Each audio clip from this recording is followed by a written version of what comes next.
All right, what's going on, everybody? Welcome back to Church of the Eternal Logos, and I have a very special guest today, as you guys all know, made by Jimbob. How you doing today, brother? Good. Thanks for having me back on. Oh, dude, I've been looking forward to it. Unfortunately, the last time we got together was the first time I tried to maneuver my way around OBS, and that was a nightmare. I know that was like 2 episodes. The first 40 minutes were you talking to a machine and fighting, and me just watching. Yeah, that's basically what it was. And But, so, wanting to just double check with everybody, how's the audio before we go any further? It should be pretty good. check. Can you hear me? Let's see here. How's audio?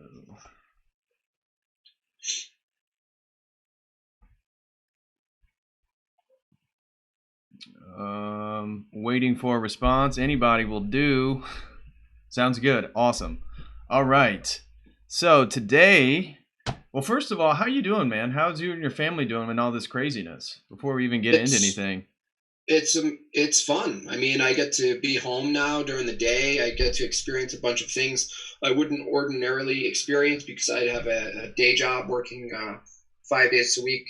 And so, yeah, it's a lot of like coloring and painting and teaching my oldest girl, who's going to be 4 soon, how to ride a Strider bike, watching her wipe out a bunch, and then posting those videos onto my Instagram account. Well, that's actually wonderful. I mean, the fact that you get to spend more time and see those types of things, I mean, I guess it's a blessing in disguise. Oh, yeah, there's so much good that is coming out of all of this nonsense. It's just this balance between calling out a bunch of deception, scheming, and all of this, and then just enjoying what it is, in the physical, like, what's in front of you. Because the screen, what you're watching through the screens isn't actually right in front of you. So the opportunity is to really enjoy what is right in front of you. Right. So what we were going to get into today, for those watching, I titled it "Seeing the World as It Is," and I thought, well, the two gentlemen that came to mind was obviously made by Jimbob and his comics, and Jay Dyer, and the whole idea of seeing the world as it is. It sounds kind of, well, what the heck do you mean by that? It comes from a conversation I had privately with Subdeacon Mark, as some of you guys may know. He's become quite a fixture on the YouTube channel here talking about theology. But he was talking about the understanding of prophecy within Orthodox theology and how it's not just a prediction of the future. You ask somebody, well, what is prophecy? What does a prophet do? And they say, well, they predict the future or something like this. But actually, within Orthodox theology, it's an accurate perception of the present moment. And by being able to perceive the present moment, you're able to look deeper into the depth of time. And I think that your comics do exactly that. I'm not trying to say we're prophets in any way, stretch of the imagination, so nobody get me wrong, but what we're trying to do in the conveying of information in Jay Dyer's books on esoteric Hollywood, a lot of his work on global politics, is trying to better analyze and clarify the present moment for people to perceive. And by doing that, it almost looks like you predict the future. And this is something that Owen Benjamin's talked about on his streams and stuff like that. So anyways, that is why I named it Seeing the World as It Is. And I was just curious to begin with, how do you see what you're doing in your comics and stuff in regards to providing a better analysis or perspective on reality for other people? I mean, do you see it in that framework, or how do you understand it? Yeah. From what I experience for myself is that when I make a comic, the measurement for posting it is usually like, am I reflecting something that people kind of already know and they just haven't seen it this condensed and concise in a funny, colorful, reduced, crude kind of way? Because a lot of truth is always extrapolated traditionally in long essays, long talks, question and answer form, books, which are all great, but for me personally, I see it through comedy, paradigms, paradoxes, logic and philosophy, and morality. All of those categories, I see the world through those, and as far as seeing the world as it is, I think those are the logic, philosophy, morality, absolute truth, knowing that it exists, having a standard for it. Once you have a standard, like, you can actually see things the way they are, in my view. And so, yeah, it's all about showing people what they already know to be true, or they didn't realize it, they knew it until they saw the meme or the comic, right? And having a laugh at it at the same time. Right. No, and as I'm sure a lot of the people watching, because they probably all follow you on Instagram, but your stuff on Gil Bates has been hysterical lately, and in fact, it's almost been more viral than CV itself, apparently.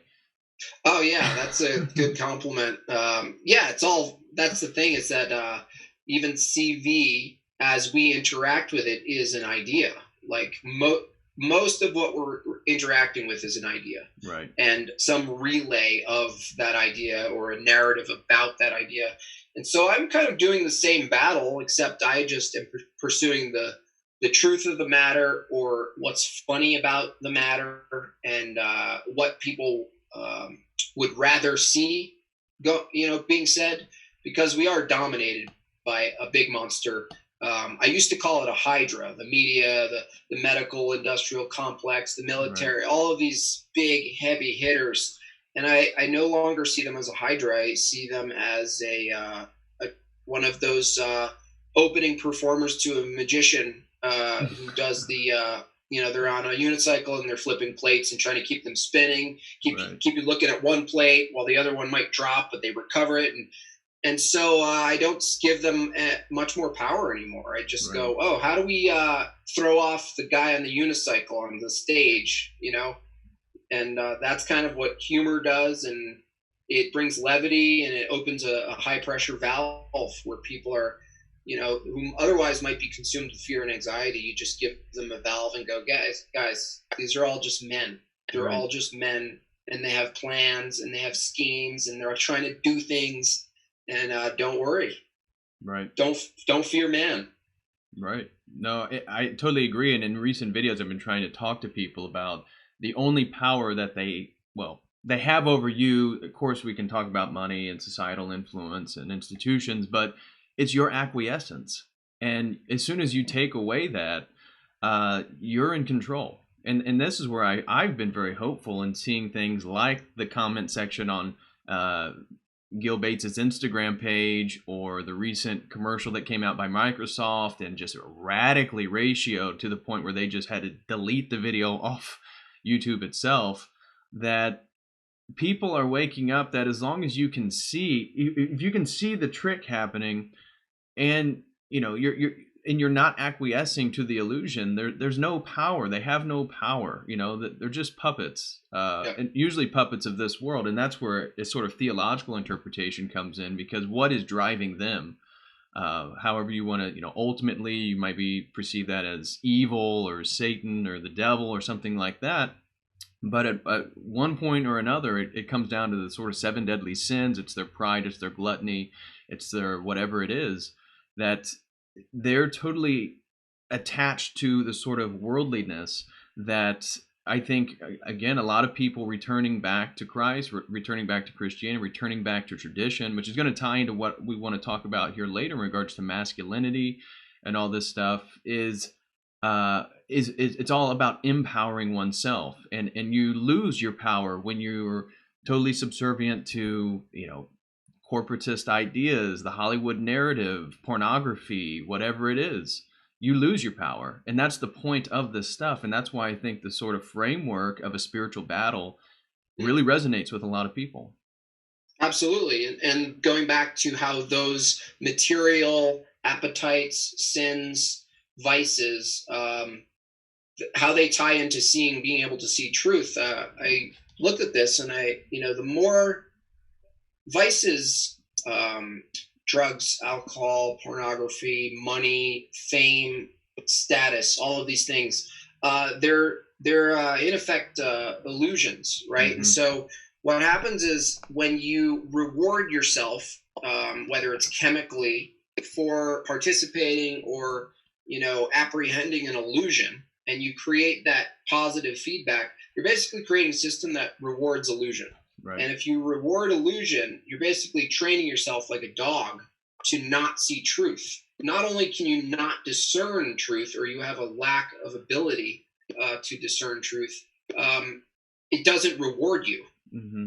It doesn't reward you the way you think you should be rewarded, which is material. So you seek material and get rewarded with material. You will not see the truth, the immaterial truth, and be rewarded with immaterial, discernment, peace of mind, love, compassion, sanity, order in your brain. Love, you know what I mean? Like, yeah. Whatever that essence is, whatever that state is. I always say, like, Gil Bates and the technocrats can establish their top-down, data-based medical dictatorship, but none of that can give me the feeling or experience of swinging my daughter around in the grass. Right. You know what I mean? It's yes. untouchable. Yeah, and I saw that on Instagram, and that again ties into more of what we want to talk about in regards to masculinity, in regards to family and tradition, because that's something that I'm certainly in search for. I'm envious of having that meaning in your life, doing things just for oneself, one's own achievements, whatever that be, education, this or that, doesn't mean the same when you actually have children, when you have a family, when you have a wife. And so I'm not there, and everybody's rewarded in their own season, but I see those videos, and it's like, that is the point of everything. That is the point. And then that totally ties into what we're talking about with the sort of materialistic yearnings and gratification of the world, and the world isn't giving you that. There's a bond beyond worldliness with your daughter, with your wife. Right. It's spiritual. Yeah. It's non-physical. Yeah, exactly. It's a spiritual game. That's why no matter how much black pilling they say I deliver on my streams or through my comics or whatever truths, material truths, informational truths that I'm leaving people with, it might cause some level of anxiety, but I always try to bring them back up and back to immaterial godliness. Your pursuit is not justice. You cannot deliver justice or vengeance. It's not yours. Not only, it's not just a saying, it's not just scripture. Right. You can't actually deliver justice as a man or vengeance. It doesn't work. You can't do it. Right. It's like logic. It's impossible. So getting people off of that ledge is one of my commitments to people, especially men who might identify with justice or going out and doing something about it, and reacting in the physical, pursuing the physical result of some sort of ideal.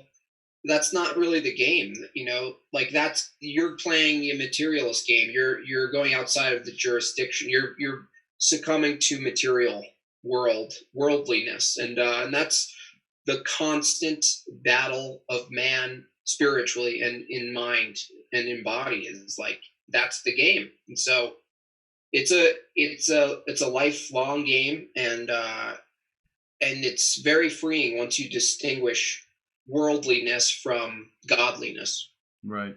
Well, that's sort of a perfect bridge into the first kind of section I wanted to have a conversation about with you, is regards to the sort of what exactly, using the sort of framework of Orthodox theology and how we understand what a prophet does, and their ability to accurately critique reality, the sort of state of the world, the way things actually are, that it's really always tied to a sort of degeneracy. It's tied to a rebellion against the moral order. It's a rebellion against God himself.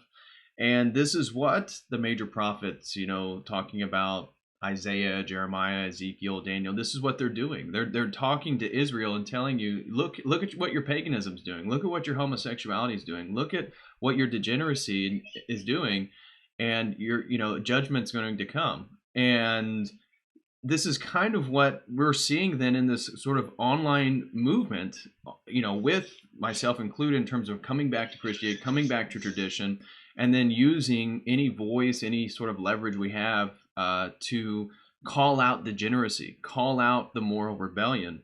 And you do this great when you when you make hilarious jokes about the sort of state of gender relations and how we understand the transitioning of those things. That this truth doesn't change over time, and that's why when we look back in the Bible, they're calling out the same stuff that we're trying to. I'm not trying to say that we are any special individuals whatsoever. I'm just saying that any approach towards doing the right thing, this is what we're trying to do. Right. Yeah, and it's like like truth has to be timeless. Therefore, progress can only be truth.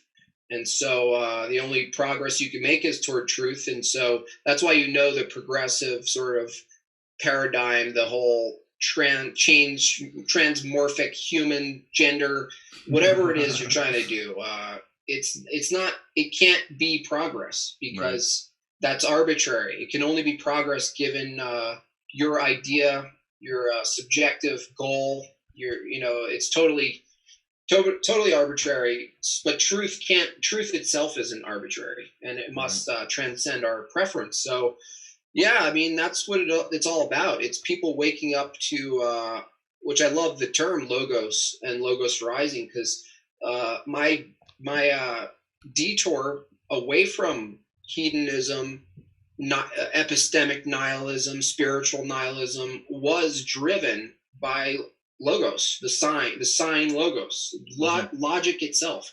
I discovered logic before it led me back to justifying an immaterial, timeless, spaceless mind to give us these things.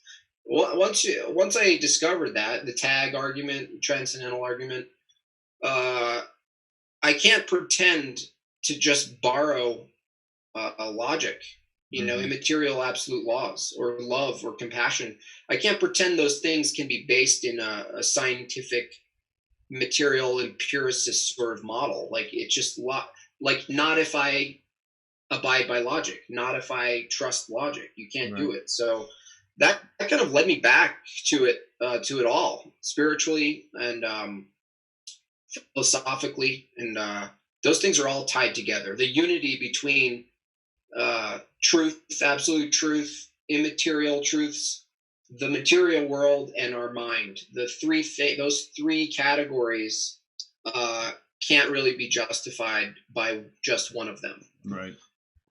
So as far as coming back to it, I mean, that's really it. Starts with logic. Once you even practice a low-level novice like myself in logic, you can discern truth based on coherency, and you realize real truth is coherency. The correspondence relies on assumptions already. You're already relying on something. And by correspondence, you know this, but if any of the listeners don't, it's like, how would you describe that? Just like the scientific like things we can see, comparative analysis of what we see and hear and measure and weigh, and the history, facts upon facts, arguing material phenomena, whatever. Would you say that's basically correspondence? Yeah. I mean, it's just to really even dumb it down, it's just the idea that truth has to correspond, a set of observation has to correspond to reality in some way, which then was rejected by the sort of movement towards quantum physics and really postmodernism, absolute relativism, because the classical foundationalist model assumes we're all looking at the same thing. But as soon as everybody's in their own reality tunnel, which somebody like Robert Anton Wilson would say, well, everybody's in their own reality tunnel, well, then even the classical foundationalist model breaks down. And there, I think that's why the sort of degeneracy just was exponential once that kind of Right. that philosophical movement happened in the 60s, really, Right. as a culture. Yeah.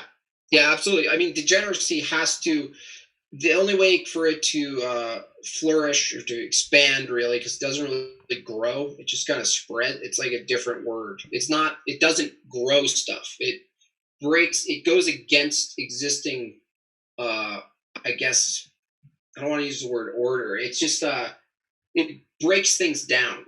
It like dilutes things. And you have to, it can't happen unless there is an absolute truth, right? So like relativism, just in the knowledge category, like you can't have relativism unless you believe nothing is really truly true, and of course that's self-refuting. Exactly. But you can't even make the claim.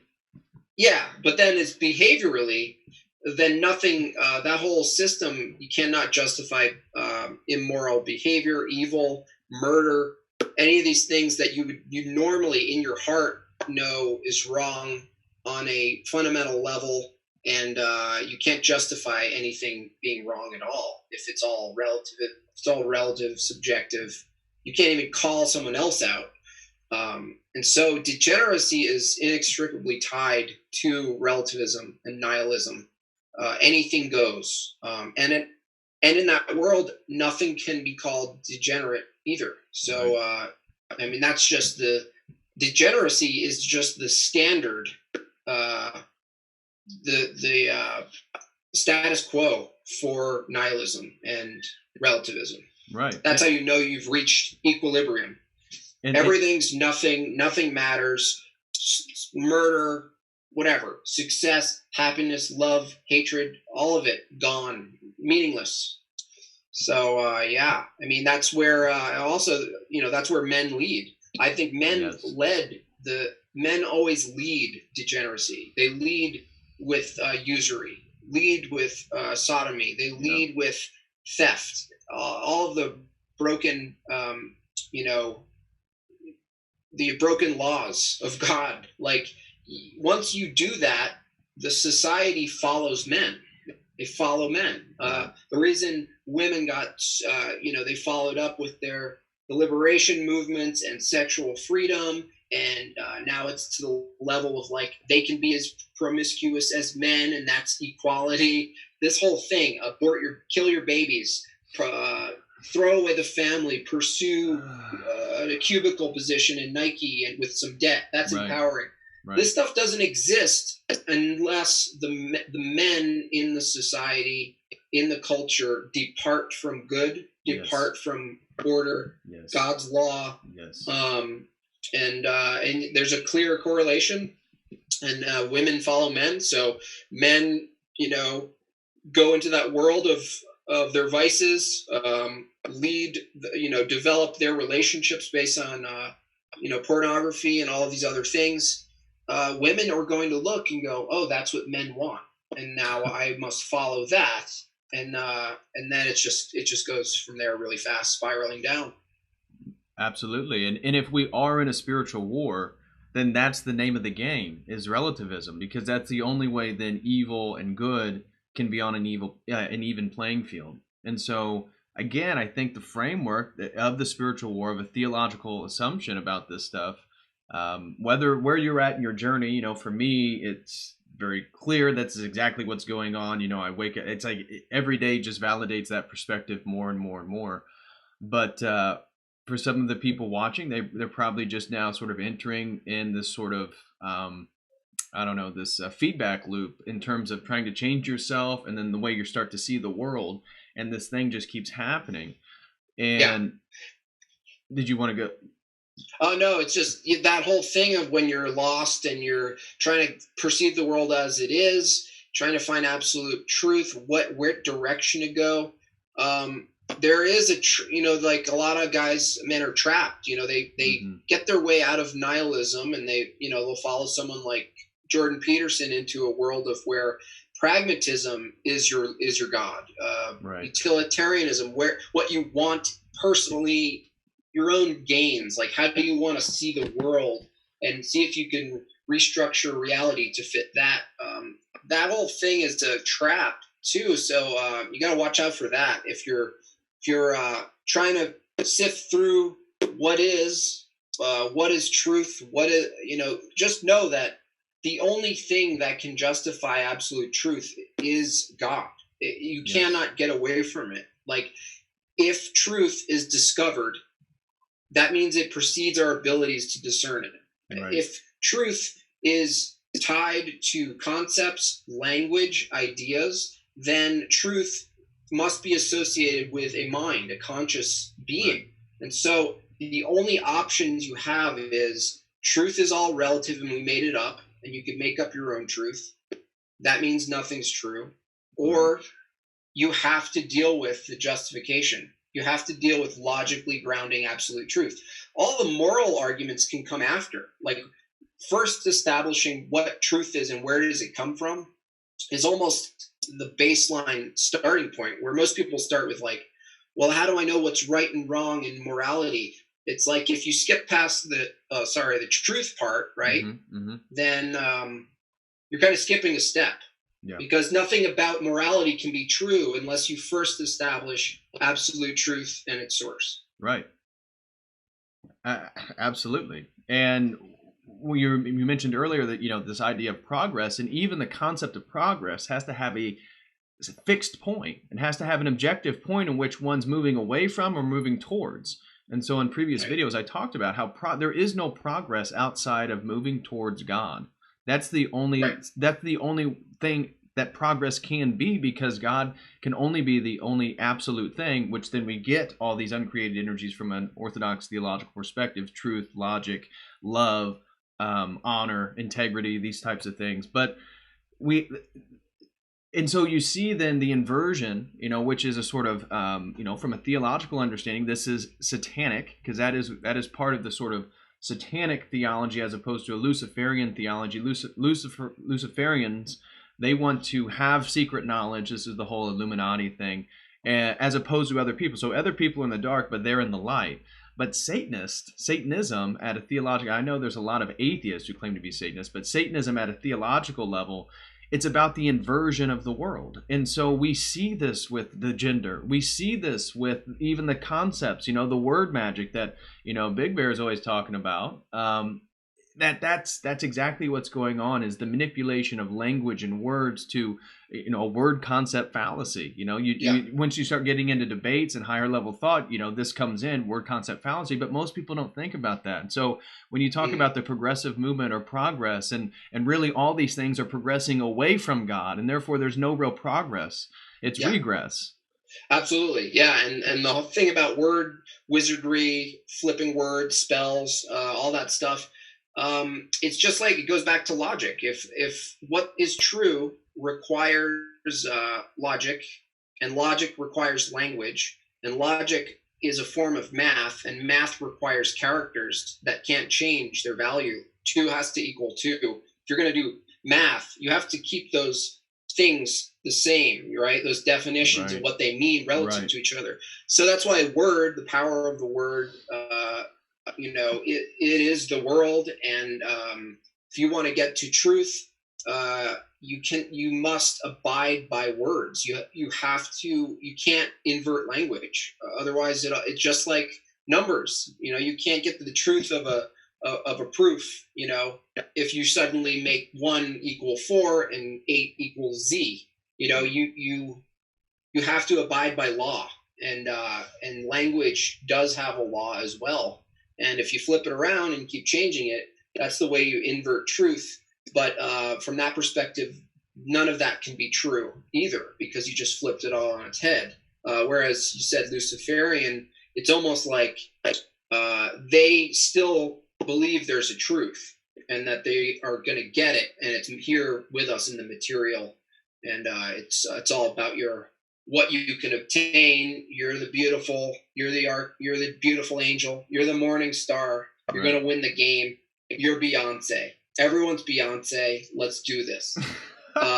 There's a certain level of like abiding by a truth there. And it's the truth of the material world. So there is there is a truth to the material world. Yeah, and so even of, say you're into the occult, the way in which you still believe in a correspondential understanding of reality. So when you do a ritual, it's at, you have particular words at particular times with particular colors. This is the efficacy of ritual in what's called sympathetic magic, sympathetic relationships.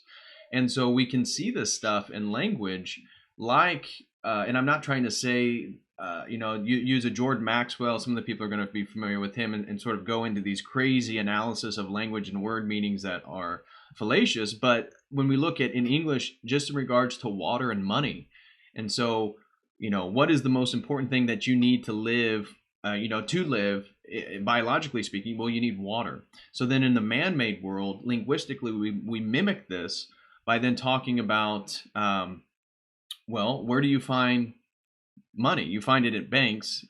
And what are banks? Banks are banks of the river. And so that's where you find the river flowing. That's where you find the cash flow. That's where things are liquidated.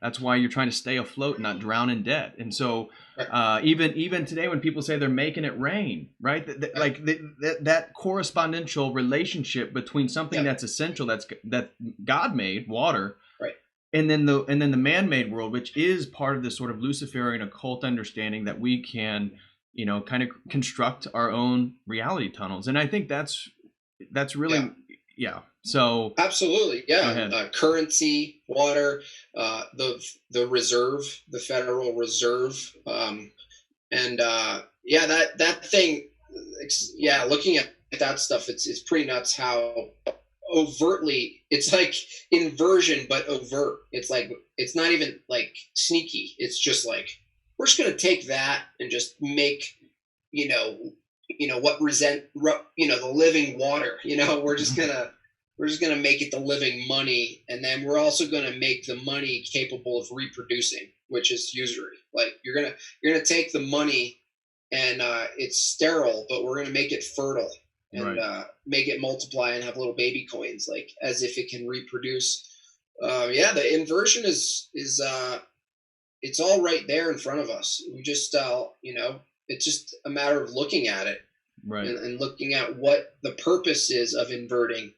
And I even wonder, like, when you think about that stuff, inversion and language, it doesn't necessarily have to be a group of men going like, how do we switch everything? Like, as if there doesn't necessarily need to be a deeper blueprint. It to me, it's just we're fallen, and if you depart from good, I think that you're just more likely to fall into inversion, because your natural state is to try to find like truth and have it map onto reality somehow, and put it in some structure that's pretty near absolute. Like, that's kind of like what Peterson does. Like, he borrows from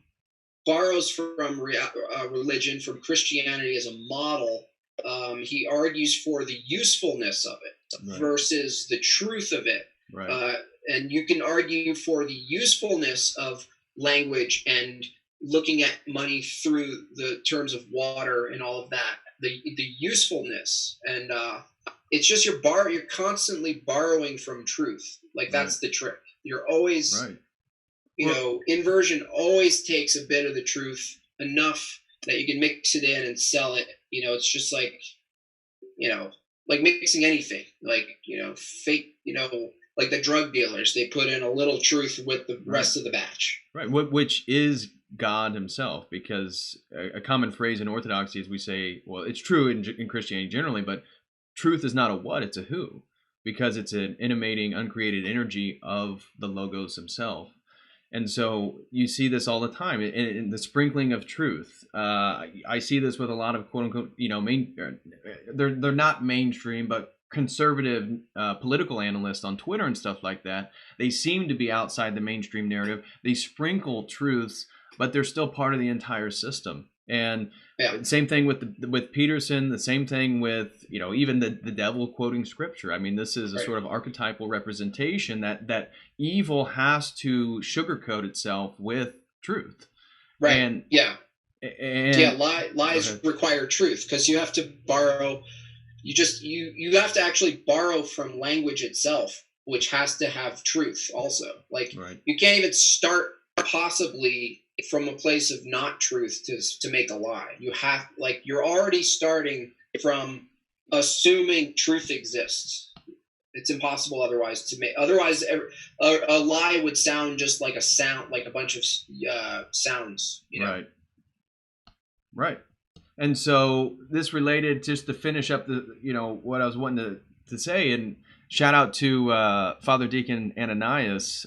He's in the chat right now, the Norwegian Noose. But in this idea of what the prophets are doing, what people, truth tellers, are trying to do in regards to accurately describe the nature of reality right now, which allows a deeper perception of time. We talked about how this is related to a calling out of the degeneracy. And so, therefore, the only way to perceive reality itself more correctly is to get more and more in tune with God's will. And so, this dichotomy between man's will and God's will, which is a dichotomy between how we understand ritual versus magic. Magic is, I want something in the world, I can perform a ritual activity, I can conjure entities, I can do different things, and I can literally get things in this world. I believe that to happen. Before I came back to Christ, I was dipping my toes into that worldview, and I saw it's real. That is real. And when we look at then some work from Dyer and esoteric Hollywood, the things that he's called out, like that stuff is absolutely real, and it ties back then to these powerful elitists or the oligarchs or however you want to understand, and their attachment to worldliness. And so they always fall into a sort of occultism and magic because it's going to allow them to get the things that they want using spiritual mechanisms. And as truth tellers, in being a truth teller, again from a Christian theological position, you're really just telling people about the will of God Himself and why we need to acquiesce to that and not acquiesce to the and be subservient to the powers that be. Yeah, and I think that I think the pursuit also, like you said, like it's a constant borrowing of a structure or some sort of perceived apparatus to use to get what you want. People are just always searching for the truth, right? That's the one commonality that even someone like Stefan Molyneux, who I think at this point understands his failed model of preference as a method for morality, like what the universal preference is, right, that we perceive truth, we pursue truth, but even in just like the lazier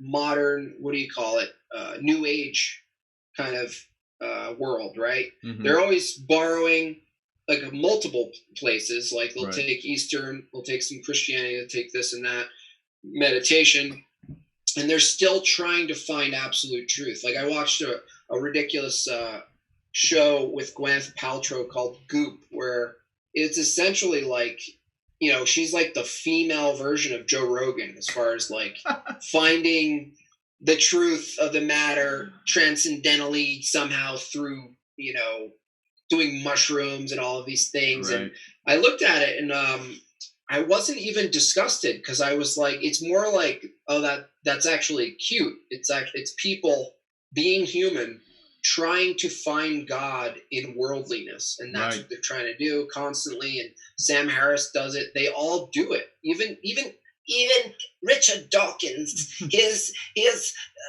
there are no morals. It's a pitiless, empty universe. And but I find things deeply immoral with Christianity. And it's like you're constantly borrowing and trying to. You're constantly borrowing from absolute truth. Who has to come from a who or is a who, like you said, and because it's all idea, language based, conceptual, logic based. And at this point, it's like, for me, it's an interesting fight between discerning between evil or the departure from good, inversion, and looking at people as evil. You know what I mean? Mm-hmm. Like, is it useful to call someone evil as opposed to, oh, that is, calling it what it is? I almost feel like, I always tell people, like, going after Gil Bates and stuff, it's not useful to call him evil, in my view. Mm-hmm.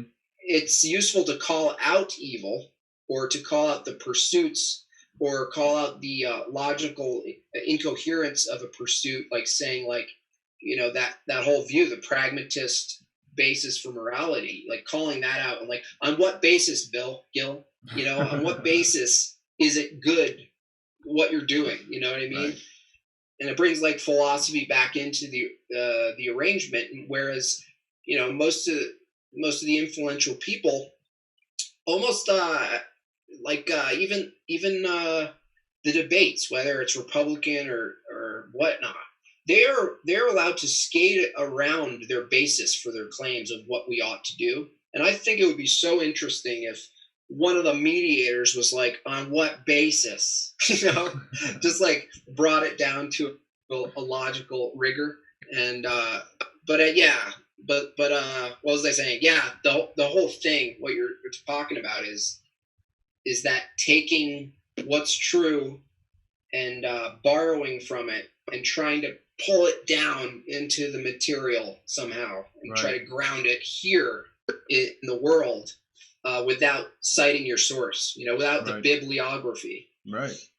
And related to that, and this is something that we actually touched on in our previous conversation, but just it goes with what we're talking about and be useful for a lot of people that may be new to what we're talking about. But the correct order of theology has to begin with personhood. And so these abstract concepts, just the movement towards any type of utopianism, these things are too generalistic. They're too abstract. There's nothing really there. And so from a Christian understanding, specifically an Orthodox understanding, is that all theology has to begin with personhood, because that, again, if truth is a who, we interact with truth on a one-to-one basis because it's actually coming from God. It's an energy of God. And the way you would understand the energy essence, and Norwegian noose, you can slap me down if I say anything wrong. I do not claim any sort of authority in theology, but you and I, we don't know the essence of each other. We don't know the very nature, the human nature of each other.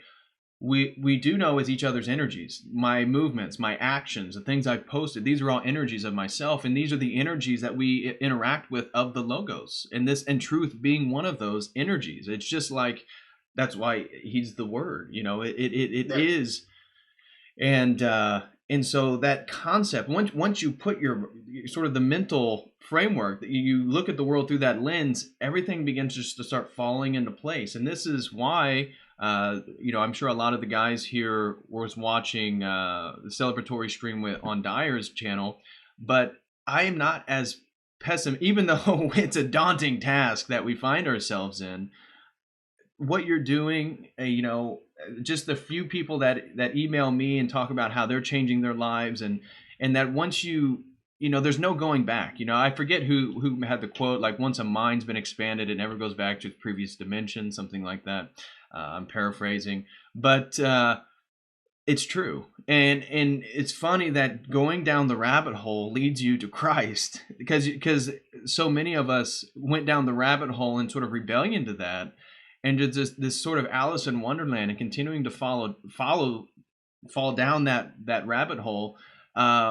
We realize that, geez, that has to be the only answer, because the Gwyneth Paltrow's, the Joe Rogans, the search for, which is all framed in a luministic understanding, right? I take my mushrooms, I take my LSD, because that was the worldview I was in, is totally the psychedelic spirituality before I got into Christianity and then Orthodoxy. Is it's all about illuminism. It's all about that I'm going to realize that I'm God, and this is then held at. So I agree. They are individuals in pursuit of something real and something true, and then just the nature of the fallen world. What they put at the end of that path is that, no, you're God, which then leads back to the relativism. It leads back Solipsism. to and it leads back to the original sin. Right. Of trying to replace God. This is why Lucifer fell. This is why humanity fell, is because we didn't want to accord ourselves with the will of God, but our own will. and we wanted our own will to be on par with God himself. Right. Yeah, the one-to-one is so. I saw your video a while back about that abstractism, and it's so powerful. It stuck with me because once you see that, you can call it out and see it in so many patterns. You see it in movies, you see it in marches, you see it in mostly music, and John Lennon, imagine all the people, all the faceless people you don't know that you can't possibly have a one-to-one love, compassion relationship to. Right. Bono, Bob Marley, all these people who, whether it was intended or not, it's just selling someone on the idea that there is a one to all, expression of these things is very deceptive and effective too. Like, right. People do buy it. Because in a way it relieves them of being responsible for right. actually right. being that way. They can delivering love one-to-one. They can belong to an ideology as opposed to actually living that out in their real lives. And so belonging right. to the ideology is equivalent to me doing something one-to-one. Right. Right. Yeah. And even people of faith can do it. They can just, be like, yes. Well, I believe this, and all those people out there, it's just that moment where you make a bunch of people, in your head, and then you can't possibly deliver. You can't experience like what you said, the energies. But we know it's demonstrably true. Like when you interact with someone, like as simple as shaking your neighbor's hand, or pulling back his N95 mask and slapping it back. That's a moment of one-to-oneness. Like in a way, even our nature of hatred or just fighting people or anger or whatever the fallen state of us exhibiting or expressed to other people, it still needs to be one-to-one. There must be and then when it's yourself, mm-hmm. It's like Owen talks about this, like about like pornography, and like you're just short-circuiting. Like you're not expressing love in the act with another person to represent the absolute of love and the purpose, right? Mm-hmm. You're with yourself. It's a circle, it's a loop. You are God. You right. are your own master and pleaser. You're, what I mean? Like it's the same concept of what you just said, is like becoming your own God is essentially, I think that would be like the most sort of like, it's almost like the most vile, most reduced form of it. Yeah. Yeah. And yeah, we just see that everywhere. And so the last thing I wanted to say in regards to all this prophecy framework that we kind of are using to couch this conversation is the anthropology of the noose. And that's where I was hoping Mr. Dyer was here to give a fuller explication. But in Orthodoxy, we have, unique within Christianity, the anthropology of the noose. And so you have a soul, you have a body, and you have a noose. And the noose is the eyes of the heart, or the eyes of the soul.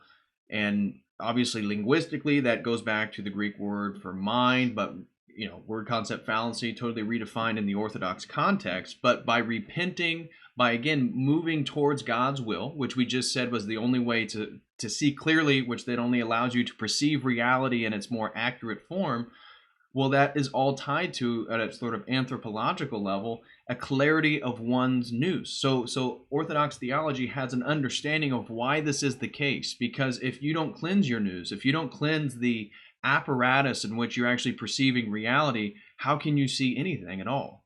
And I think this is so powerful because other religions, other forms of Christianity, they don't have this concept necessarily. They have more of a dichotomy between the body and the mind, and the mind's just this thing. And therefore, because of that, you can get the truth through pure reason or something like this, which then is going to lead you down the sort of path towards atheism. And, you're going to be at Sam Harris pretty soon, as right. opposed to it's spiritual. And you have to live your life morally. And when you transgress those things, you have to recognize it and you have to repent. in order to continue to maintain the apparatus and clear the apparatus to perceive reality.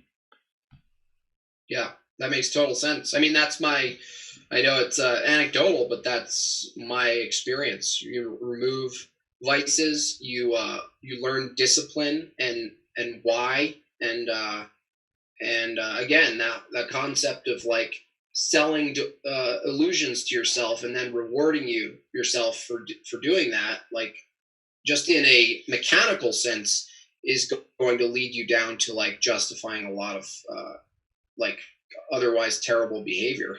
Right.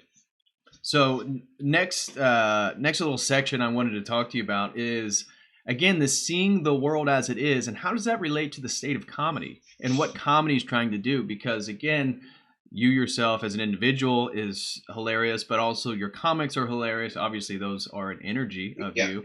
Mm-hmm. But the effectiveness of comedy itself seems to be, related to the ability to say something accurately about the state of the world that other people, like you said, you're trying to do in your comics, may perceive or may have some inclination towards, but it's not in the forefront of their mind. And so, how do you see comedy as a tool for exactly what we're trying to talk about in this conversation, seeing the world as it really is? Right. Well, comedy, stand-up comedy, any form of comedy, there are laws to it. There are rules, and like on the most basic level, a premise needs to precede a punchline, and the premise is always, you ever notice how, or whatever it is, whatever level of cliche it sounds, you're saying a truth just as it is. You have to start with what is, and people have to get it almost universally, the premise as it is. Some premises can be funny too, but most of the time a premise is a very powerful statement where everyone's sitting on the same foundation of truth. This is this way, you ever notice this about this, etc. Mm-hmm. Then only after then do you have them. It's almost like comedy absolutely requires the truth. Otherwise, you're just spinning stuff. You're just spinning webs, trying to convince people. Inversion. And a lot of comedy, unfortunately, has turned into that, where you're starting on faulty premises. Then you get nervous laughter because you're like, what if I disagree with this? Puts people in a position where they can't truly enjoy the truth. And the truth about comedy is it says the truth. And why that's so powerful is that the truth isn't partial. It doesn't have a preference for left versus right, commie versus whatever, all those false dialectics that Jay always talks about. Right. The truth, it penetrates, right? The truth penetrates everyone. It doesn't matter. So if the comedy is based on the truth and starts with the premise of what is, it's already penetrated. Even if you don't have the best punchline with the biggest laugh, if your premises are strong, people will notice, right? They will notice, and that alleviates a lot of tension for people, because the truth, if you're listening and you're willing to hear it, the truth resonates for everyone. Yep. Everyone.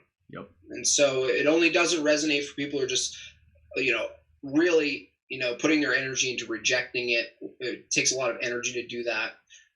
Even someone who's like mad or having a bad day wants to laugh. They want the truth, in other words. Mm-hmm. So, I think that's how it relates to the state of what is. It absolutely requires it. Otherwise, it's not comedy. So where I wanted to go with this concept of comedy, then, quick question: are you capitalism saves, socialism kills?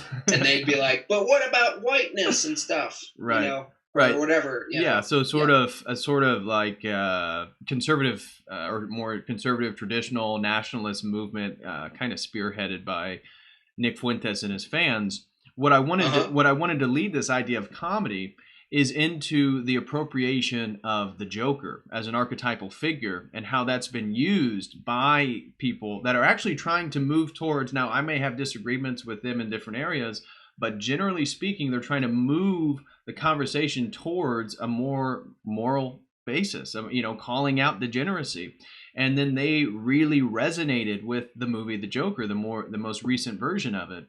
And it just got me thinking about the Joker, about the trickster figure, about the clown figure in tribal society, like as an archetype. And the purpose of them is to, whether it be once a year or something, is to flip. If you're in a tribe, the sort of trickster clown figure would, do radical things, and it would cause you to then reorganize and see the tradition, the tribe, what exactly you guys are doing. That would be something they would do like once a year. And so this figure of the Joker, which again is trying to invert the world in order to show the inequality, the whatever it is. You don't have to agree with the whole comic book understanding of Batman, the Joker, whatever, but that you see the groypers, and it's still a lot of young men are very attracted to using that meme, using that archetype, and I just find it very, very interesting, because what they're doing is really using a sort of anarchist figure to try to throw a wrench in the system of the world, which is an inverted system. Maybe not pure immediately, but when we're talking about the elites and the oligarchs, this is the system that they thrive in.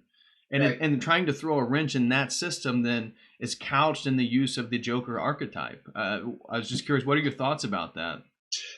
Just on a more broad view of it, a lot of those things I see as potentially useful depending on what your foundation is, right. Like what you're arguing, like where are you standing, and a lot of it, I haven't been really exposed to much of it other than just like the periphery, how it shows up on feeds and stuff. Mm-hmm. But there is an element of pursuing the pragmatic view, like if we just change reality a little bit, and then spiritual warfare, and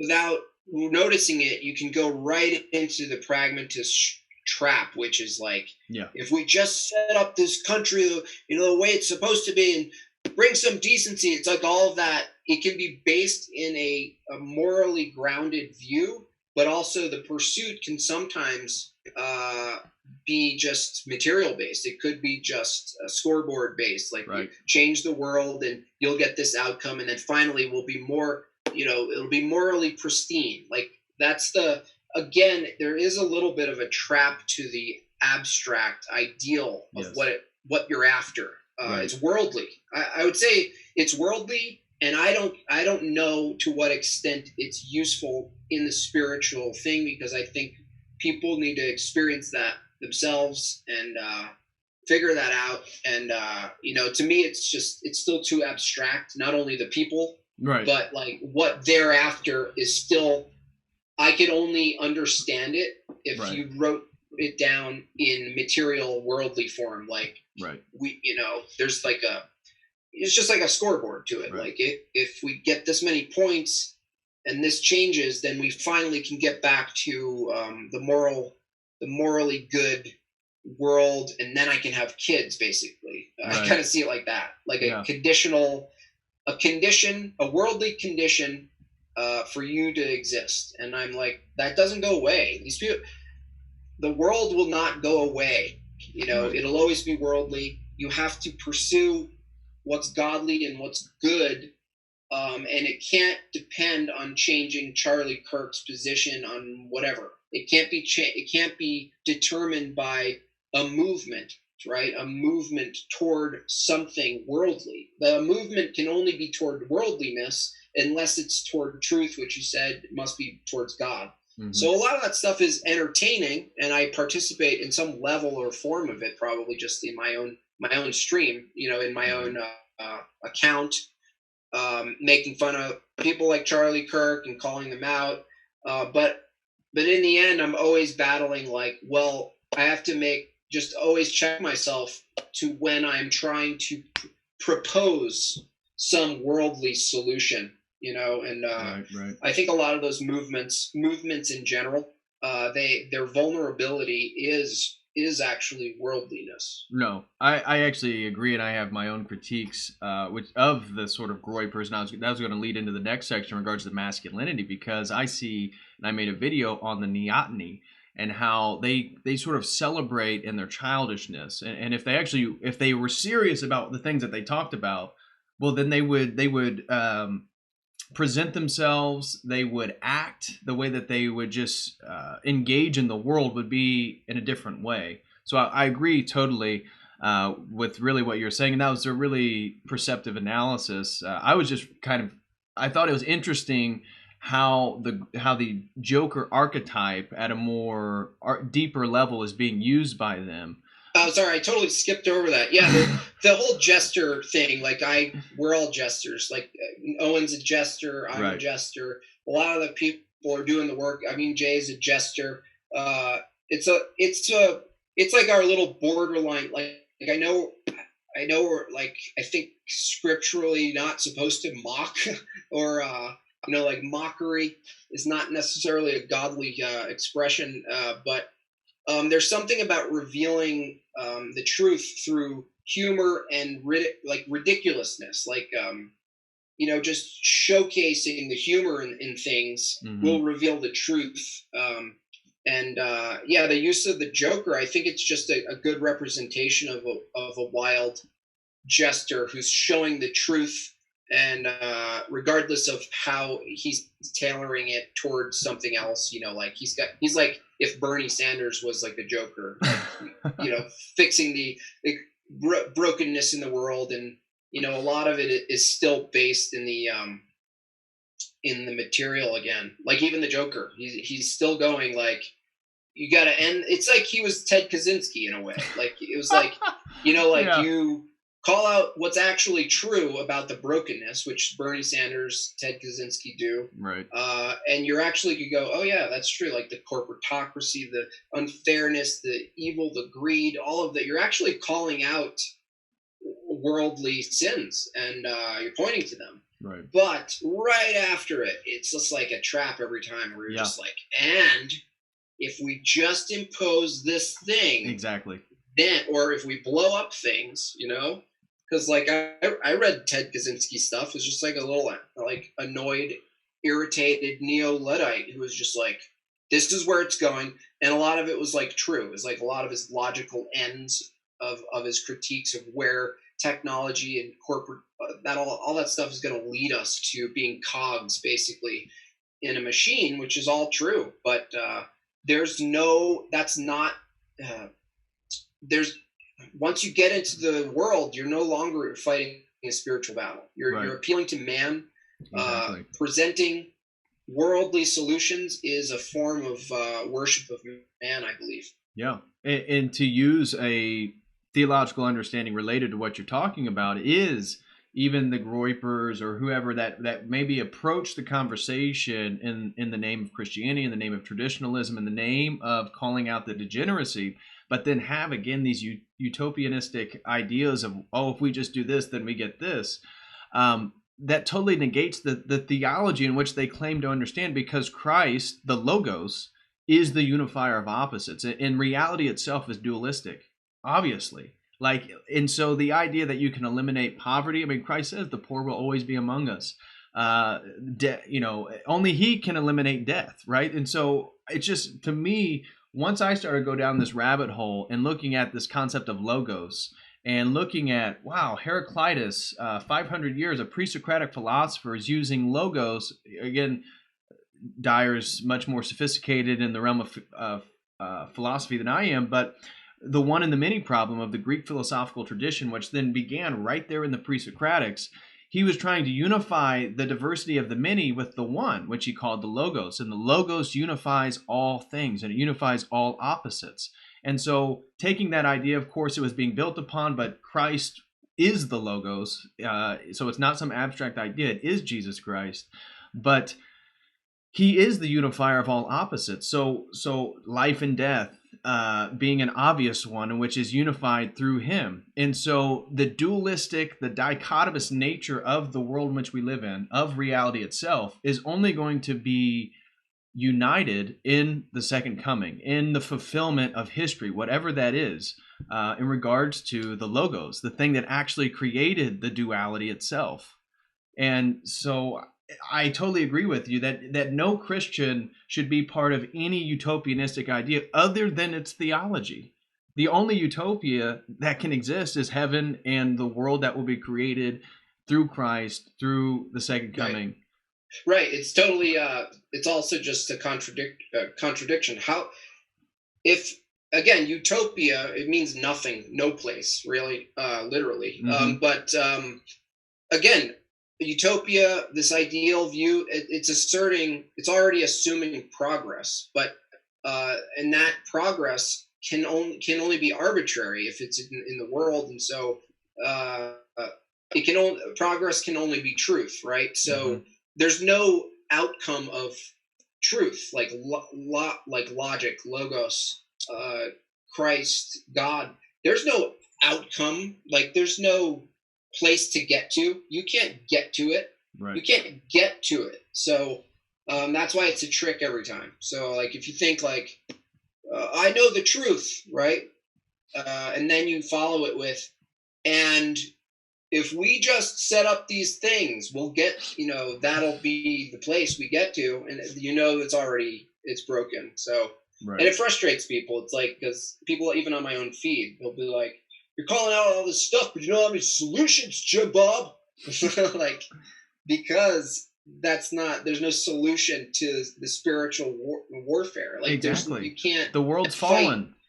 Yeah, this is what it is. I'm going to put a Band-Aid on something I fundamentally believe is broken forever, exactly. And was born broken, and I'm going to fix men, or I'm going to get rid of evil. It's like that old fallacy of like, if we just kill everyone who thinks murder is okay, then we'll finally have a society that doesn't have murder. Yeah, if we just murder all the murderers.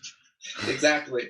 And everything's like a version of that. I see. It's just like a pattern of thinking where you just can't help it. It's also a part of your fallen state to appeal to the worldly outcomes that you think will save the world. The revolutionary mind in you thinks if we just X, then Y, and that's just fundamentally inconsistent with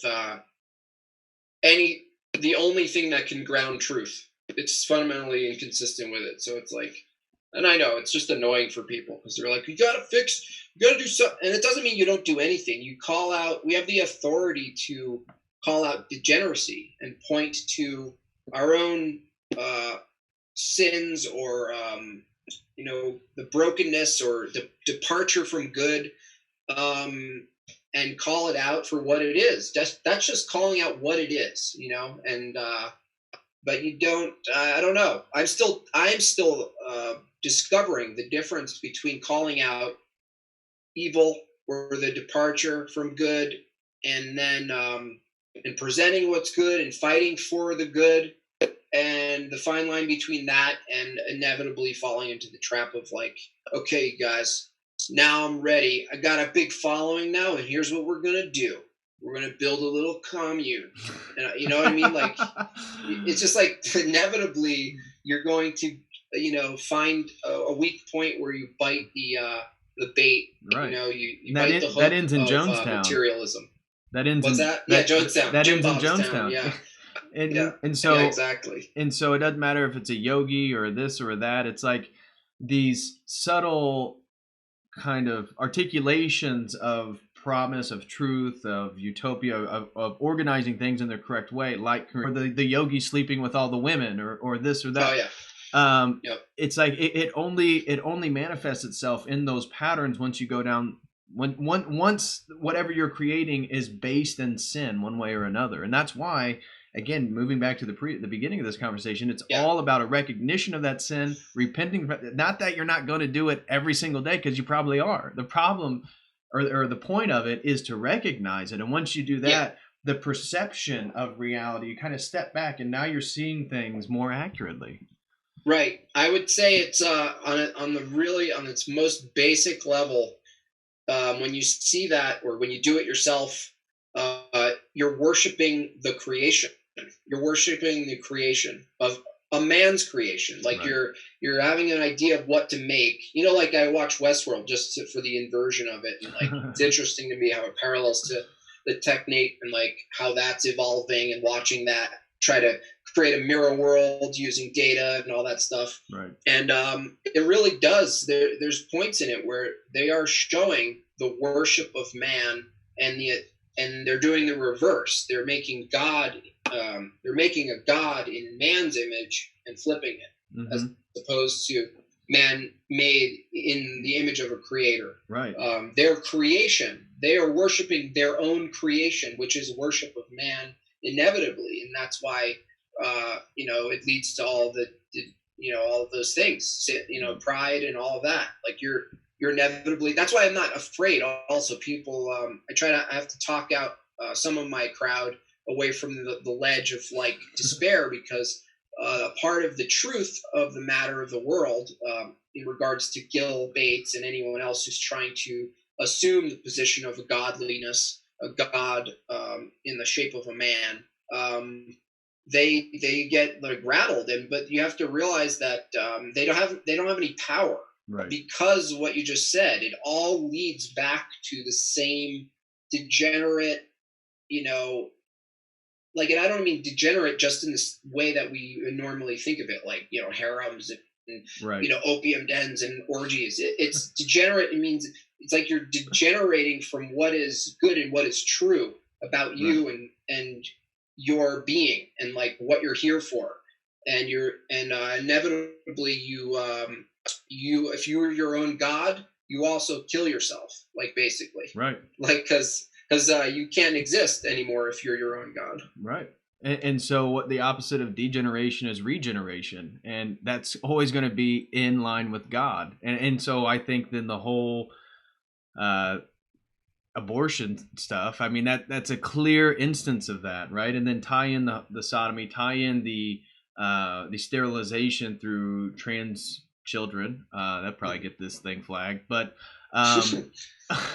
you see the degeneration is the opposite of regeneration. Like that's what they want to prevent, is any sort of reproduction, regeneration, and actually having children, having families, which leads into what I wanted to talk about next in terms of masculinity, because what we're seeing online, again, the Vox Days, the Owen Benjamins, the Jay Dyers, the Primal Edge Health, Tristan talking about a carnivore diet, which this is something that I'm not on the carnivore diet, but I eat a steak a day, and I have like an indoor grill that I'm able to fix a steak on. And so every morning, basically at least a steak a day, but basically every morning I have a steak and 3 eggs, and I feel great. And if you look into this, where I would refer people to my buddy Dr. Michael Moeller. He has a YouTube channel called Dr. Mo. Oh, he just hopped in.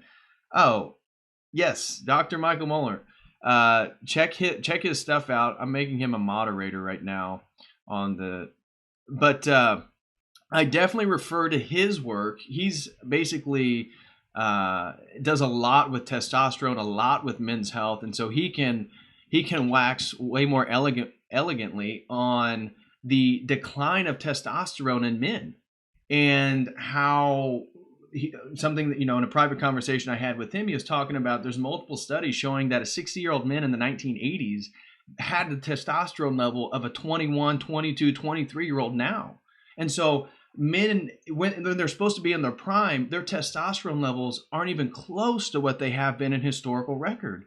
And this is essential for men's health. And one way to begin to correct that is to eat more meat. And so we see the vegan diet, we see the vegetarianism, we see the Impossible burgers being pushed on people, and really a prevention to what science is showing, what the carnivore diet, what various other studies have shown, that the more meat you eat as a man, it contributes to your overall health and fitness much, greatly, is what I should say. Yeah. So so that leads to then masculinity. And so where in society are the male role models? because as young, as these young men kind of go down these rabbit holes, who do they idolize other than us flawed characters who I'm not the greatest role model, but when you look at the role model society gives us, it's all degenerate. So who is there for people to look up to? I think the ultimate answer is Jesus is the ultimate role model. But I was curious if you wanted to talk on society, masculinity, and maybe the problem with role models. Well, yeah, the whole culturally they are pushing ambiguity, androgyny. These things don't really matter; they don't exist, and I think there's an element of technology, the fact that we don't move things, get splinters, hurt our toes, break things, get mad because something didn't go right, and throw an axe outside. These kind of things where we're exposed to elements constantly. There's a level of fragility that has been imposed upon us just technologically speaking, and that's not even adding the cultural creation aspect. The actual pushing of it itself. Not only that, I think the man's role, at least in our last 100 years or maybe more, was they brought the ham, the money, they brought in the bacon, and they could do it alone. And there's also been a socioeconomic phenomena where women then went back into the workspace, and then they also forfeited their role as the caregiver, take care of the kids, raise good men. That's the funny thing about the irony of it is like, oh, it's so sexist, expecting the women, and then they complain about boys not being raised properly, and having respect for mothers because they're at their cubicle and paying off their debt and their Instagram accounts and stuff. So yeah, there's an element. I think there's a lot of inputs there, variable inputs that have impacted not only sterility but testosterone drops, and I think a lot of it is probably behavior and diet combined. I think less of it is cultural. I think they're just trying to capitalize on it more so, and they could put in little buttresses for what already is the trajectory of where that masculinity is going. Mm-hmm. But I really think that there's an element of stagnation with men because they are on their like we do everything from a phone. You sit on a bed. I'm sitting on a bed right now. Like it's harder to get out and be a man in the sense of using your body, and then your body has to respond to the harshness that you're exposing it to, and that'll naturally like build up a lot of things, not just muscle, but there's this sense of loss of like your purpose. If you don't feel the necessity to protect, you feel more passive about it. You're just like, don't worry, the state's gonna come in and protect me. And I think there's a big shift there, and I don't think it's all purposeful. I think some of it's purposeful, and I actually don't know to what extent it can be reversed without some major disruption. Right. And I mean disruption like non-participation, like go off and be an Owen Benjamin and make all the fences and do all the things. Mm-hmm. But that is a fight against convenience, and that is part of the at least at a pragmatic level, the battle. Yes.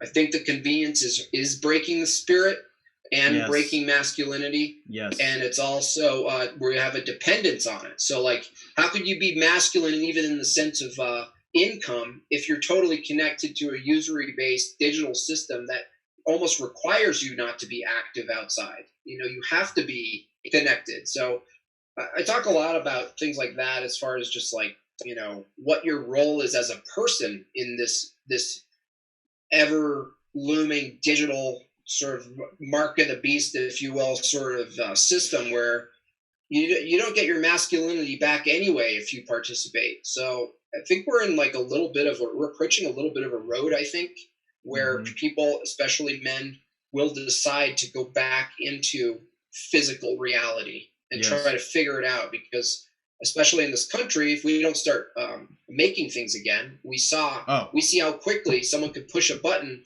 and Right. supply is gone. Yep. Just, you're just, okay, we'll wait for Amazon, well, they'll just deliver everything to us, and men won't tend to anything. They won't tend to Yes. animals. They won't tend to farms. It'll all be machine, and we'll all just, men will just have, B cups in like 20 years. Right.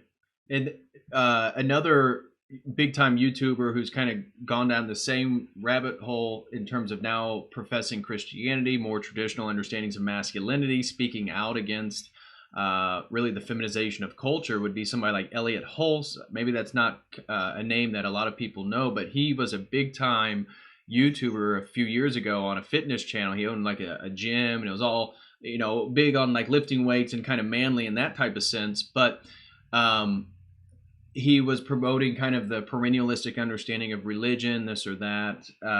Now he's making incredible videos for young men trying to talk about masculinity. And one of the things that I thought was really interesting, I think it was maybe a couple weeks ago, he was talking about, just the uniqueness of the XY, of being genetically being a man, as opposed to we all begin as a female, but then some of us actually become, male. And then how we as men, we don't have the sort of rites of initiation anymore, especially in Western culture. Right. So men are always supposed to differentiate themselves. Of course, we're tied to the mother, mama, when we're young, and that's fine for the little girl because she stays in that sort of cocoon of comfortness. And so that is then a feedback loop for her to understand who she's supposed to become. But as men, we can't stay in that cocoon of comfortability and inside the home next to mama and all this stuff. There is always a rite of passage where, no, you actually have to go out and fend for yourself in the wilderness. You have to do something of extreme harshness. Maybe you almost have to die. But it's through difficult times, it's through difficult experiences and struggles in which one actually finds what it means to be a man, because it's this continual moving through in the future, in time, doing difficult things, putting things on your back, which is going to eventually lead to the formation of the family and putting them on your back. Right.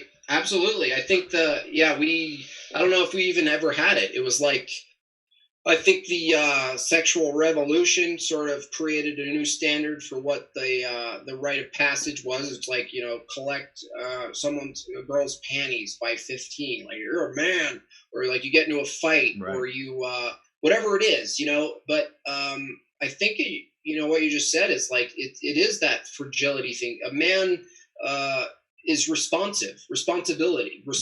Yes. How can you test your responsiveness if you are never given a trial, something that represents the growth in that matter? Knowing you can respond, you have the power to respond, and you have the confidence that you're going to take that into your life, find the partner, create the family. You're leading the way. It's sort of a new paradigm for yourself. And we don't have the rites of passage. Right. I think right now the rites of passage is actually isn't an activity like it used to be in the past, or in other cultures you throw you in the woods, survive for a night. I think today's rite of passage is actually the weaning off of our vices. Yes. And establishing the discipline. I think now more than ever, the jumping off the tree that we see in the Papua New Guinea or wherever, they have the thing and they almost fall and hit their head. Some of them hit their head. What that is now for us is jumping off the tower, of the information tree, the Tower of Babel, getting away, can't stop, his vices, yes, whatever they are, conquering those things, understanding them as a weakness and not something I'm just choosing this because I like it, being honest with yourself. I really believe that is not only your access to seeing clearly, like we were talking about at the beginning, your clarity for discernment and truth. How can you get either discipline or discernment if you haven't demonstrated your ability to overcome your vices, yes, and your addictions and the things that control you, the things that alter how you view your love, your partner, your kids, the world. I think that is the new lost in the woods, come back to home scenario. I don't think it's going to be, oh, this company, you go out for a weekend, you throw axes at a tree and you talk about masculinity. No, if you didn't conquer the other things, who cares about your axe throwing? Right. Right. So no, I think that. Yeah, I think.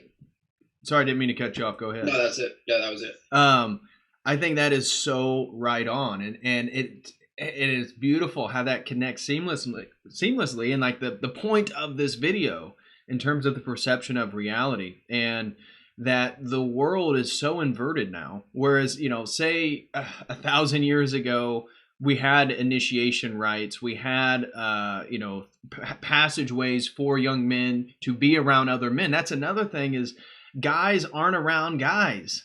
And this is where I think we need more boys clubs, and more men's clubs, more. No, women aren't allowed here.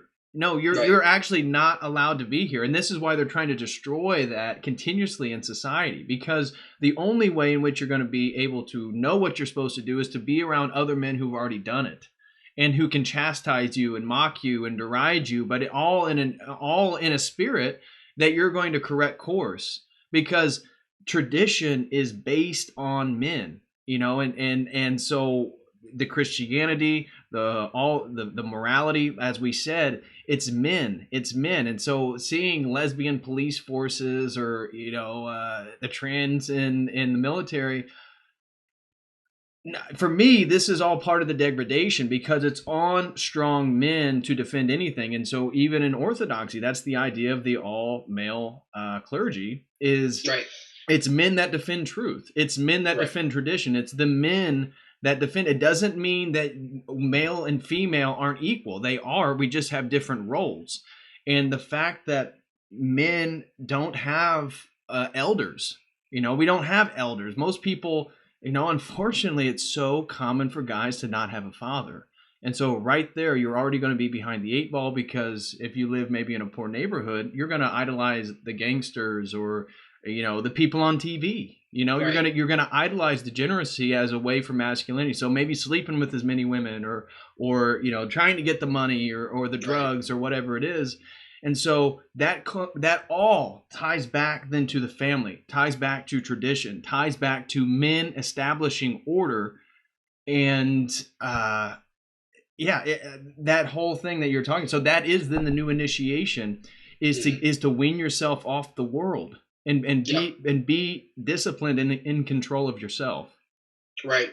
Yeah. It's a challenge for all of us. It's something that's right in our face, and you're up against a lot, and a lot of it is your own actions and inaction. And but once you establish a level of discipline that you're consistent with and confident with, like those two go hand in hand.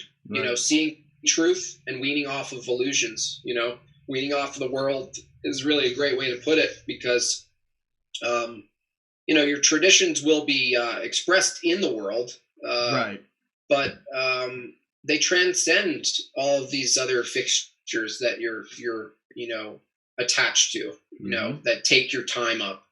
And it's especially, like you said, like people who don't have fathers. The difficulty with that isn't just that you don't have a proper role model, but you actually don't have a connection to truth itself, because you don't trust truth. It'll run away on you. Why would you trust truth as a person, as a being, if it ran away on you? It didn't give you what you needed. That's like super powerful, deep stuff that might not even be recognized in a lot of people. Mm-hmm. They're just like, no, nothing matters. Like, it doesn't matter.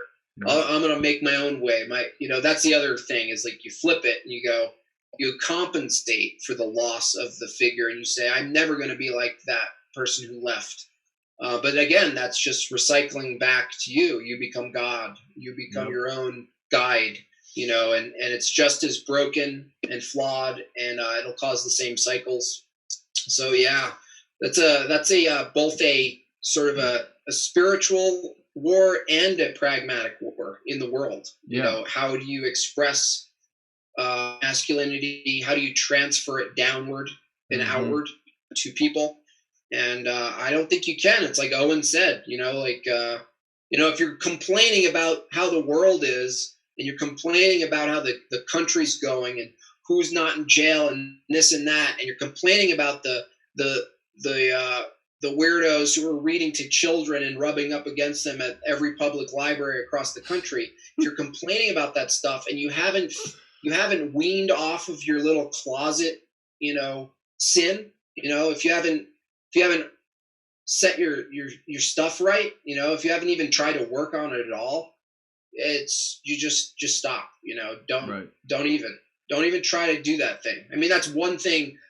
Metaphorically, I could agree with Peterson. Like, I hate the clean the room thing, but there is at least a truth to, like, right. Don't go and save the world.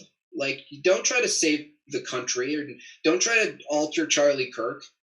Make your life the way you see it fit, according to your belief, according to the standard that you're saying. You know, right?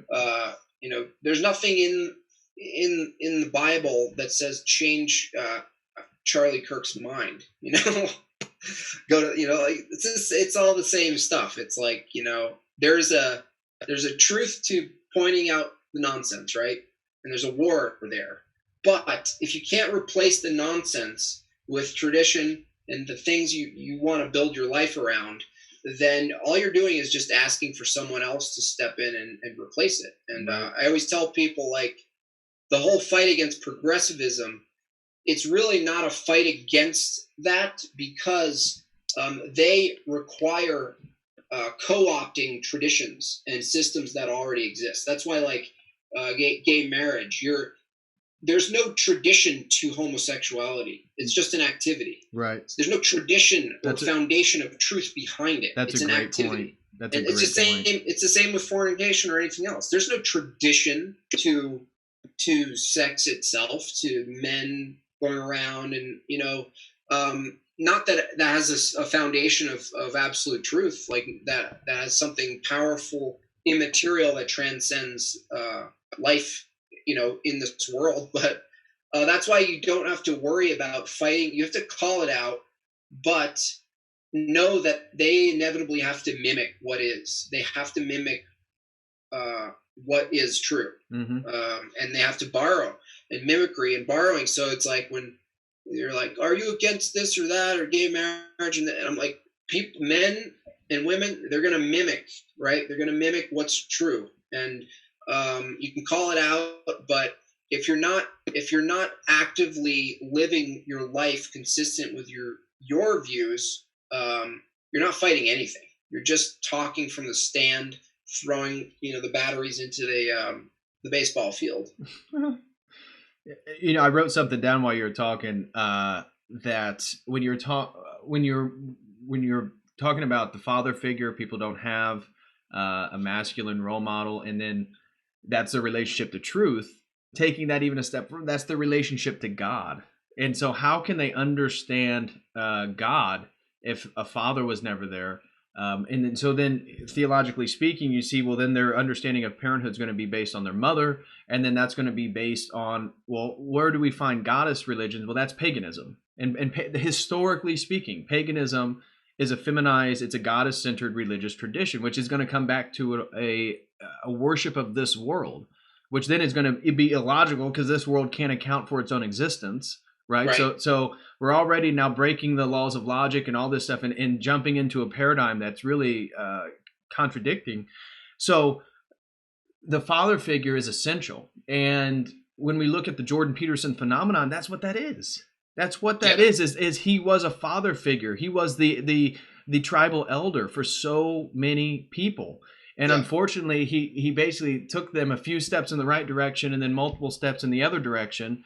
And they never really got there. But I think God's providence works in many ways. You know, that led a lot of people back to Christianity eventually. But the whole Peterson phenomenon to me is filling, and that's why it just happened overnight. Right? He was speaking, and at his universities, he's speaking out against the transgenderism. He's speaking out against the postmodernism and the relativism, the lack of meaning, the nihilism in the world. And he's an older man, he's a professor, and he helped a lot of young men. But Well, I just wanted to say again, even in regards to conversion therapy and stuff like that, a lot. I mean, it's known that homosexuality, particularly in men, is related to a bad relationship with your father. And so when they do conversion therapy, usually the therapist, does some type of a therapeutic method in which they take on the role of the father and realign that understanding with the individual who's participating in homoerotic activity. It totally makes sense then when we look at society, when we look at culture, when we look at the feminization, when we look at the lack of fathers, when we look at the lack of tribal elders. So Yeah. it just all feeds on each other, and once you see it, you can't not see it. Right. Yeah. It's all the archetype has to be replaced by it'll be whatever it is. Like, it's just there. You're always seeking the Father. You're always seeking the Father. You're always seeking the Creator in some way. You're just going to replace it with something, whether it's technology like Gil Bates, or the gang member leader if you're on the street, or Jordan Peterson. If you didn't have a good relationship with your dad and you're still pissed and you're just like, well, I kind of want to be religious, but not really like the truth of it. I just want to borrow its Excel spreadsheet. It's got a good Excel spreadsheet. I want to use it, But in the end, it's all without that basis, without the standard, you cannot ground any of it. It all leads to you are God, Right. and and it's funny you said most of the other, the paganism, the divine feminine, which is especially prominent in American Black culture, where Right. there's a part of it that's like that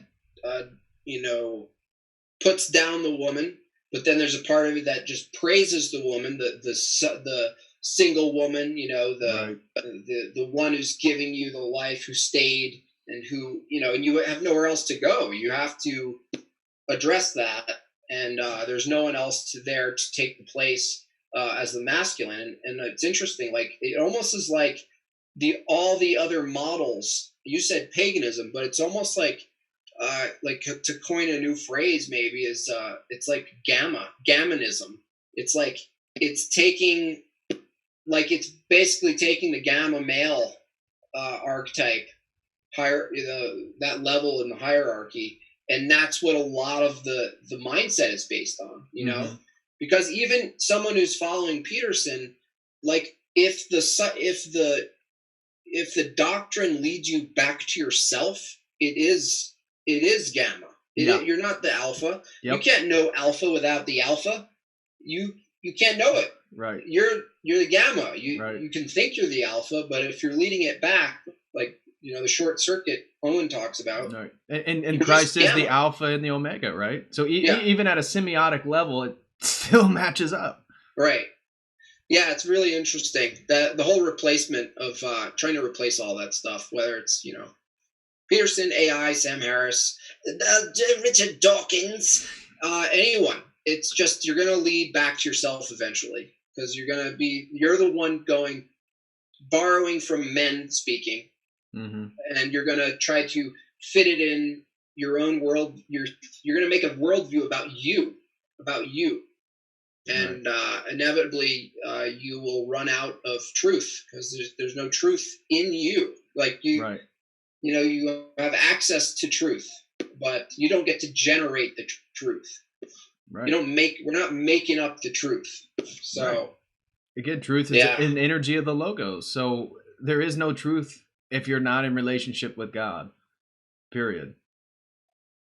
And so that led me into what I also wanted to get you to talk about in regards to this masculinity, and another sort of dichotomy that I see a lot of young men getting caught up in is the difference between building and destructing and family building. And so we talked about how masculinity is doing difficult tasks over time, and that's going to build all these different values, persistence, hard work, that are going to be essential in being successful in the world.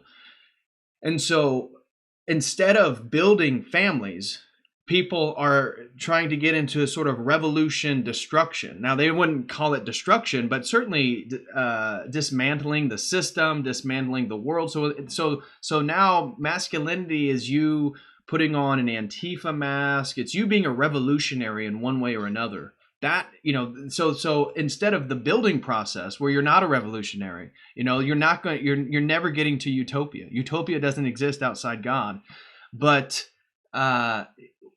what young men are getting into is the revolutionary framework of destroying the world and thinking that they're going to create something better, when really that just feeds the powers that already rule this realm. And so as a father, I'm curious if you could speak about the family building, maybe your experience again with how you viewed your own transition of or how you understood yourself as a man or masculinity through that process, and then how you see that relationship with the sort of revolutionary spirit. I mean, I think when I had kids, the revolutionary spirit, as far as it went away, because I was drawn back to now, right now. Mm-hmm. What is right now? Kids are right now. They're always right now, actually. That's why they're so close to God.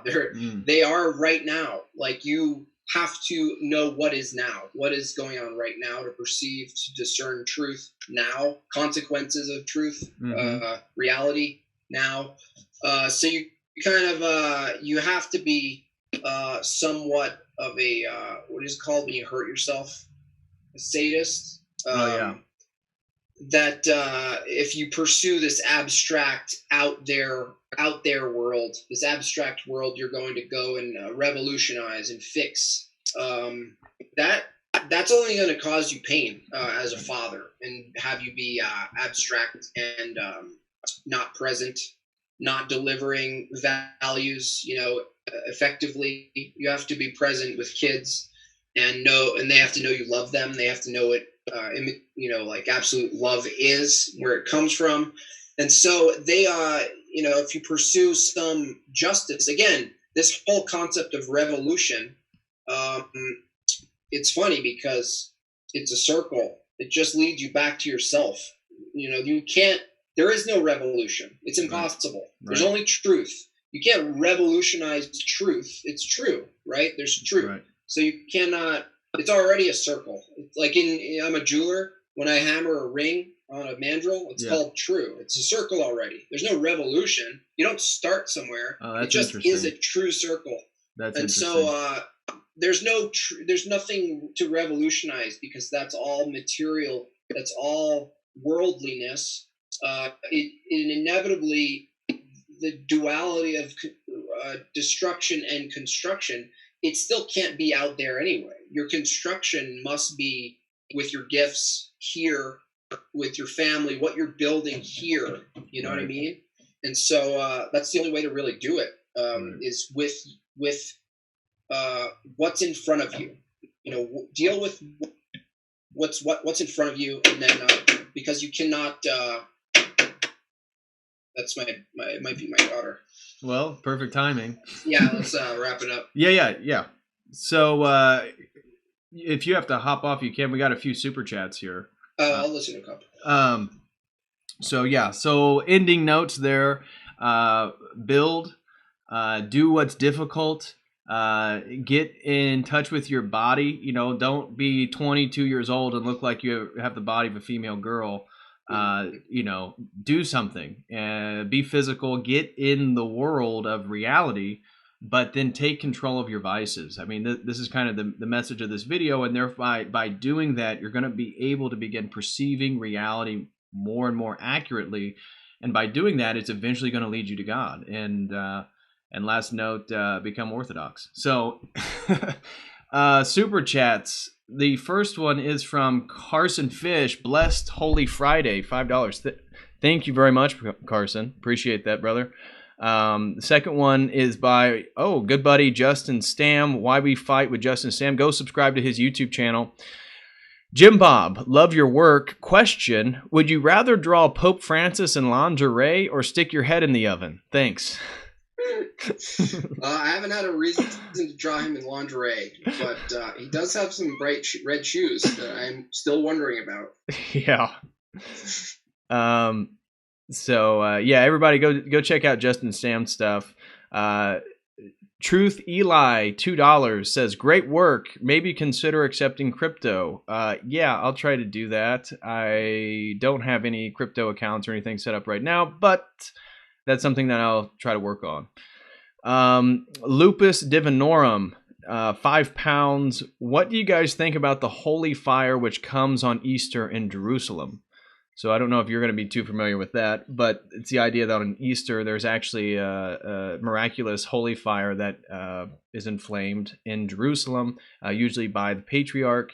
So I haven't seen that, but I'll just take the church's position on it. And so I'll just take the official Orthodox Church position. But thank you, Lupus Divinorum, for 5 pounds. And then Owen, one of our good buddies who's a moderator and has a great Orthodox Telegram channel. He says, here's some Anglo shekels, King. Thanks for all the hard work and effort you put in ortho-pilling the masses. And then he says, God bless you both. So yeah, thank you. That is all the super chats.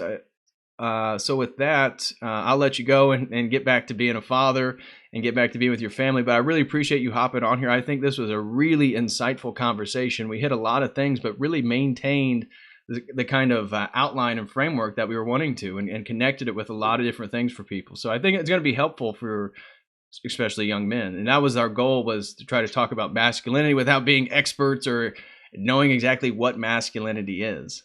So great. No, thank you. It's been awesome. It's always fun to jump back on here, and I'll be back probably shortly. Yeah, hopefully, man. Anytime you want. I love speaking with you, and I love the insight, and I love your comics. So keep doing what you're doing. Everybody, go support Made by Jimbob. His Instagram is it just all one at Made by Jimbob on Instagram? Yeah, go follow him on Instagram. Make sure. We got another super chat real quick.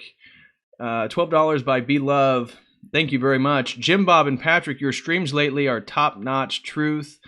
I know you're talking about men's stuff, but as a woman detoxing from feminist new age or detoxing from feminist new age or brain, listening to Based Brothers is healing. Women, listen. Thank you very much, and that's really great to hear that this is helpful for women as well. And so, would you like to say anything? Because it seems like she follows your live streams over on Instagram. No, it's just so important. The thing about that whole movement is that it was created by men who were subverting, the truth. A God-given model of men and women, and like what that means and how important that is. That's what a lot of people don't realize, is that it's a lot of the subversion toward women is funded and created by men subverting truth and then selling it, a lot of times in the form of a business loan. Right. No, I couldn't agree more. And the feminism, again, trying to masculinize women, take away the empowerment of bearing children, having families. It's really funny. The button that really hurts the feminists is when you start bringing up menopause and you start bringing up, pushing back the fertility and not having children. Then who's going to take care of you in your later age? That one will get a fiery response for sure. But it's so true. It's so true.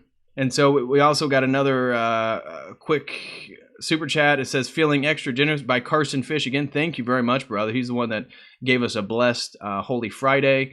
He says, feeling extra generous today. God bless you both. Well, thank you very much, and God bless you and your family. Thank you. But anyways, thank you, Made by Jimbob. Always appreciate you coming on, and we'll definitely look forward to our next conversation. All right. See you guys. Thanks a lot. Appreciate you. Take it easy. Bye.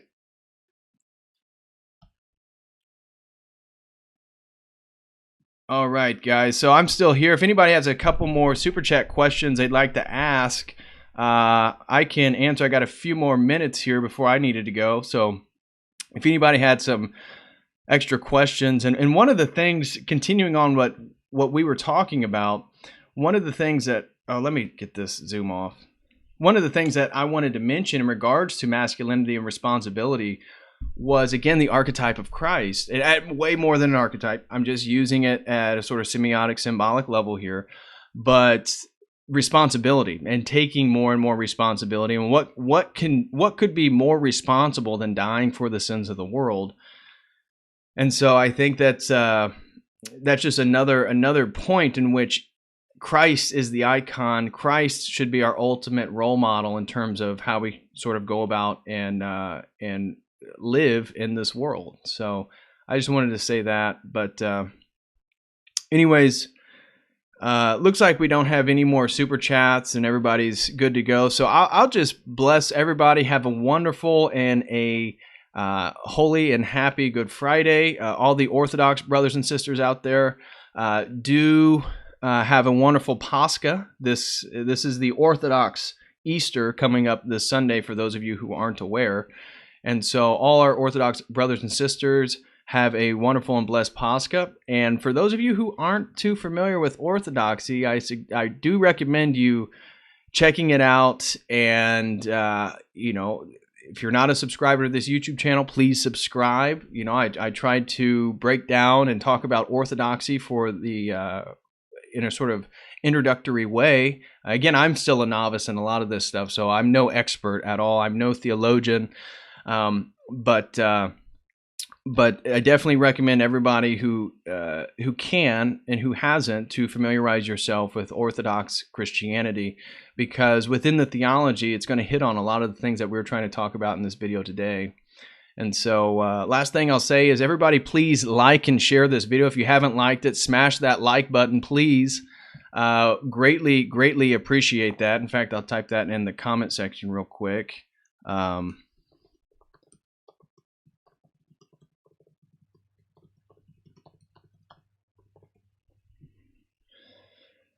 So thank you guys for everything. I always appreciate the love and support.